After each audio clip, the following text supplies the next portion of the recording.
welcome to Winnell Sport. I'm Morgan Mitchner-Banks. After the earlier fixture between Poole and Winchester ended 1-0 in favour of Poole, Winchester wanted to put things right, but could they hit back? Jacob Rayner was on the scene to find out.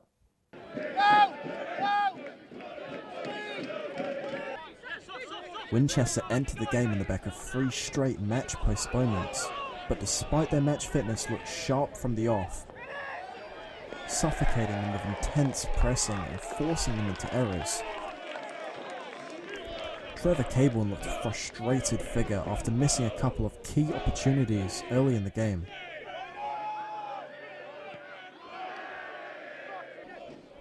The Reds' dominance finally paid off with a well-struck hit from fullback Josh McCormick. As the deadlock broke, there was a feeling in the crowd this could get ugly for Poole, and only minutes later defender Jordan Rose doubled the lead.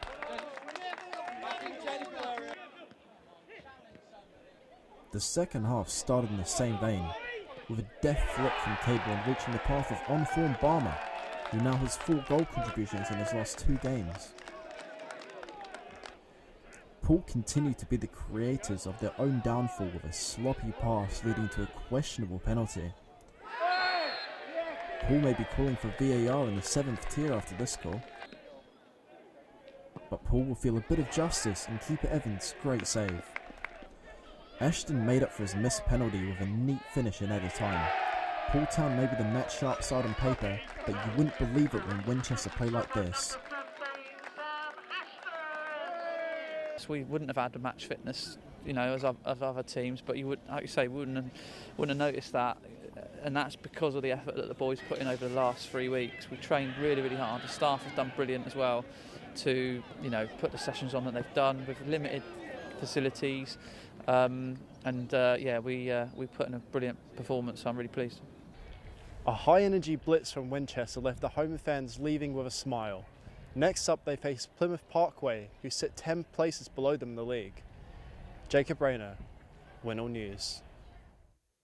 You may have heard of the likes of Phil Taylor, Michael Van Gerwen and James Wade, but I am certain you have heard of Luke Littler. Darts has been growing in recent years, and it is fair to say it is the most spoken about sport in the country right now, as Taylor James Greer discussed. It is fair to say darts is arguably one of the biggest sports across Europe right now. The sport is incredibly popular in the UK, Belgium and the Netherlands.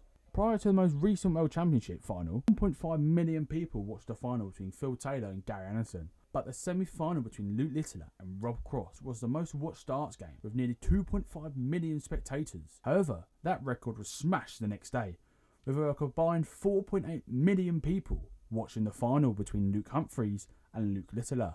In terms of actual interest and people being involved in the sport or people talking about the sport, I feel like it's in a place better now than it ever has been before. Then a 16-year-old kid comes along called Luke Littler, has completely overnight changed the complete landscape of the sport. With darts growing significantly, how big is the sport right now compared to the other sports in this country? It's on a scale now which is you can finally draw a parallel to the likes of football and cricket. Take advantage of it to the best of our ability and take it to the next level. In the city of Winchester, local tournaments are played. Local tournaments are absolutely awesome, especially around our area. We're quite lucky. We've got SDS down Southampton, and we've got this in Winchester, and we've had it at the Worthies. Locally, darts is big anyway. It always has been around Hampshire, so we're quite lucky where we are. It's incredible to see how quickly darts is growing in this country. And it's fair to say this sport could easily be one of the top 3 most played in this country. Taylor James Greer, Winchester News Online. Basketball is the second most played team sport among young people in the UK, as it is growing year by year. Taylor James Greer was courtside with the Winchester Knights talking about the sport. Basketball is growing in popularity in the UK, with over a 25% increase in people playing basketball since post-pandemic, including well over 230,000 over 16-year-olds playing on the court. It's getting there, man. It's getting there. I was at some finals recently. The crowd was one of the biggest crowds I've seen for basketball in this country in a long time. In the city of Winchester, basketball is one of the most popular societies at university, with the society increasing every year. It's one of the fastest growing anyway. Like I think it's overtaking rugby even. I'm not even sure, but I know there's lots of people, more people joining it every day. So I love exercise. I always have. It's always been an outlet for stress, all of that sort of stuff. It's just I would not have a social life without these boys, really. So yeah, it's fantastic. I'd recommend it to anyone. The Winchester Knights continued their season with a gutting defeat to Bristol Jets, despite leading in the first 3 quarters. Captain Cameron Matthews scored early on multiple times. And even this outrageous dunk by Ash late in the second quarter.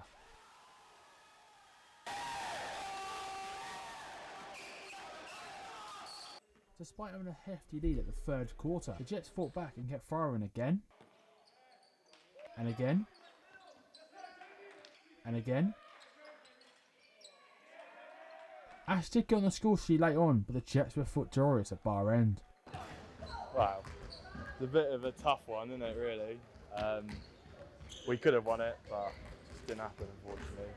Despite a disappointing defeat for the Knights at bar end, they can take away many positives from today. Taylor James Greer, Winchester News Online. With the men's football seconds already claiming a title this season, the thirds look to follow suit with an opportunity to win their own league in a massive title clash against Plymouth this Wednesday. George Bubsey went to their training to see how preparations were going. As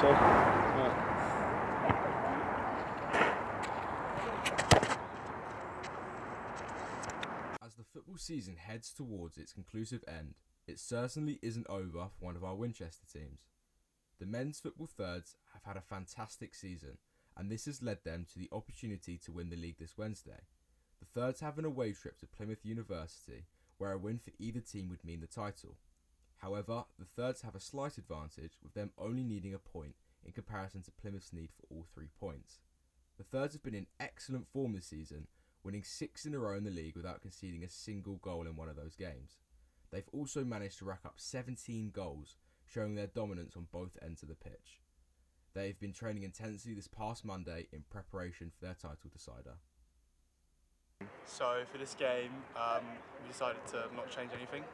So we want to take every game the same, just keep doing what we're doing, keep doing similar drills and training, keep getting used to each other, keep working as a team and keep getting better.